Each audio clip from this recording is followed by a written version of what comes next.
The coldest permanently inhabited places on Earth are found in the Arctic Circle. But thanks to the difficulty of living in and exploring the polar regions, there's plenty up there that's long been forgotten. Now, though, slowly, we are getting to grips with the history of the frozen North. This is Unveiled, and today we're taking a closer look at 4 of the most bizarre relics found buried so far in the Arctic Circle. Do you need the big questions answered? Are you constantly curious? Then why not subscribe to Unveiled for more clips like this one, and ring the bell for more thought-provoking content. In 2015, news broke that a new type of hadrosaur had been unearthed deep in the heart of Alaska. Commonly nicknamed duck-billed dinosaurs, the hadrosaurids were a group of herbivores alive during the late Cretaceous period, which lasted from 100 million years ago all the way up to the asteroid strike that ultimately killed the dinosaurs 66 million years ago. It's rare, however, to find dinosaur fossils so far north.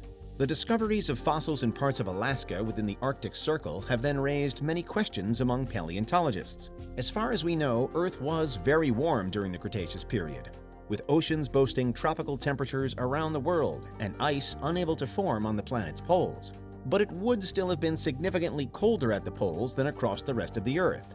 And hadrosaurs are remarkably large dinosaurs to live in such a cold place. So how did they get there? For decades, it was thought that dinosaurs, like most modern reptiles, were cold-blooded. Scientists now believe this isn't true, and that they were actually somewhere between being cold-blooded and warm-blooded. But it's still interesting to see them in such frozen climes, when they relied on the environment and on specific adaptations to manage their temperature. Hadrosaurs were grazers, so there had to have been far more vegetation in the Arctic Circle at the time that they were alive, with some fossils seemingly revealing species of hadrosaur wholly unique to the Arctic then. Within just this one field of research, we're discovering that our own planet was once even more alien than we ever imagined. Next, a relic that was lost far more recently than the age of the dinosaurs, and an entirely different part of history coming into view. In 2016, a group of Russian scientists revealed that they'd found a secret Nazi base on a remote Arctic island. It's named Schatzgräber, meaning treasure hunter in English. The base is built on Alexandra Land, an island out in the seas of the North Pole above Russia. As far as we know, it was first sighted by English explorer Benjamin Lee Smith in 1880. He named it after Alexandra of Denmark, who was married to the future King Edward VII and serving as Princess of Wales. 5 years later, a British expedition set foot on the island. But Alexandra Land was never considered especially important until the Nazis decided to build a weather station there in 1943. The Nazis built a lot of top-secret weather bases all over the world during the height of the Third Reich, including as far west as on the island of Labrador in Canada. The treasure hunter base, though, rediscovered by Russia, had an unfortunate ending. Unfortunate for the Nazis, that is, where all who were stationed there got sick after eating raw polar bear meat. There was no food shortage that led them to this decision, just a cook who didn't realize it wasn't safe to make a steak tartare from a polar bear. Everybody who ate the meat developed trichinosis, a disease caused by parasitic roundworms, and the base had to be evacuated. In the following decade, the Soviet Union also established a weather station on the island. However, the earlier Nazis had left behind a minefield. Apparently, German veterans tried and failed to alert the Soviets to the mines. They weren't removed until the 1990s, when the Norwegian Polar Institute got involved. Fast forward to today, and this derelict Nazi base is now being studied by historians. It isn't the only relatively modern, isolated settlement abandoned up there in the Arctic either. In 1998, the small town of Pyramiden, built by the USSR, was also slowly abandoned by its people. For decades, it had been a coal mining town, although only around 1,000 people lived there when it was at its most populous. Eventually, it proved too incredibly hostile to stay there, and immensely isolated. But today, it stands as an interesting relic of a bygone era. But of course, humans have lived elsewhere in the Arctic for thousands of years, as some major archaeological finds have revealed. One example is the Yana Society, who lived in Siberia but were only discovered by modern-day researchers in the early 2000s. They're so named because the site attached to them, deep in the wilderness and littered with traces of people past, is on the banks of the Yana River. It's sad to think, but the reason we've been able to make the Yana discoveries, and indeed many other discoveries in the Arctic, is because of climate change. Previously, relics of the ancient Yana had been buried in ice and incredibly difficult to stumble upon and access. But as the world warms up and permafrost begins to melt at the poles, we're able to unearth what was once hidden from view, long-lost artifacts from an ancient community.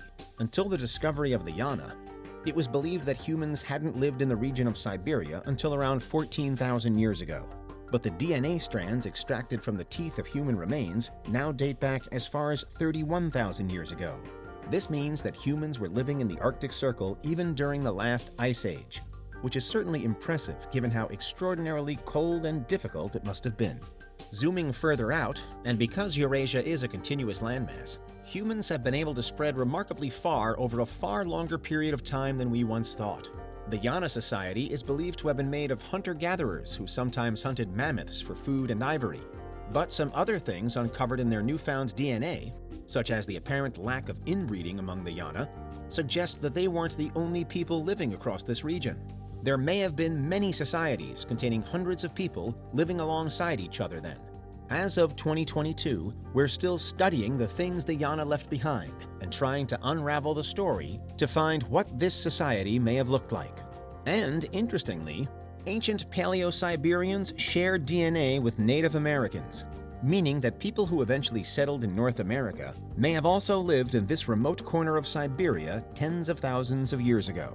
But finally, and not dissimilar to the discovery of the Yana people, we've found many ancient mummies throughout Siberia too.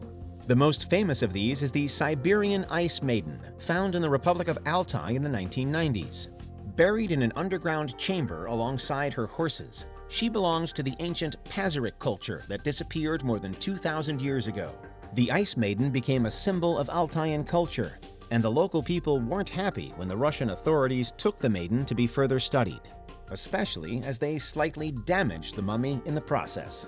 Other mummies have been found here as well, however, including some on the border of the Arctic Circle wearing copper masks. In this case, their graves contained 11th century Persian artifacts, despite their resting place being extremely far away from Persia, which is Iran today. These mummies have been studied for years, but they still hold a lot of mystery. For example, their skulls are shattered, and it's not clear why. Some suggest that their bodies may have been left in this condition as part of a kind of ritual to prevent spells emanating from them. Ultimately, though, we don't know why these people were buried like this, or even really where they came from. They may have been based in the Arctic, or simply passing through on their way to somewhere else. Similarly, the remains of an ancient Greek Scythian warrior were also found in Siberia in 2003. A man who suffered a painful death after being shot with an arrow. Siberia's coldness means that the remains we find are extremely well preserved, even after thousands of years, and so history is now unfolding there more vividly than almost anywhere else. Though it's been occupied for millennia, the people and animals who have lived in the Arctic Circle remain both mysterious and intriguing, thanks to their incredible resilience in this most dangerous climate. But those are 4 of the most bizarre relics found buried in the Arctic Circle.